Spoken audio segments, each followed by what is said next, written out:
కాశ్మీర్లో మరొకసారి దారుణం చోటు చేసుకుంది. అనంతనాగ్ జిల్లా కేంద్రం కీలకమైన లాల్ చౌక్ దగ్గర మార్కెట్ ప్రాంతం టైంలో బుధవారం మధ్యాహ్నం 12:30 గంటల టైంలో అమర్నాథ్ యాత్ర భద్రతకు సంబంధించిన పోలీసు విధుల్లో ఉన్నటువంటి సందర్భంలో ఒక కానిస్టేబుల్ ఓ మోటార్ సైకిల్ అటు మీద దూసుకొచ్చి దాని మీద ఉన్న ముష్కడు వెంటనే తన దుస్తుల లోపల తుపాకీ బయటికి తీసి పోలీసుల మీద కాల్పులు జరిపి క్షణాలు అక్కడి నుంచి పారిపోయాడు.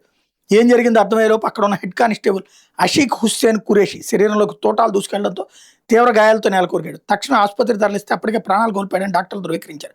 ఉగ్రవాద దాడి స్థానికంగా తీవ్ర సంచలనం సృష్టించింది. గత ఏడాది 26 మంది మరణించిన పహల్గాం ఉగ్రవాద దాడి తర్వాత కాశ్మీర్లో జరిగిన అత్యంత ముఖ్యమైన ఉగ్రవాద దాడుల్లో ఇది కూడా ఒకటిగా పరిగణిస్తున్నారు.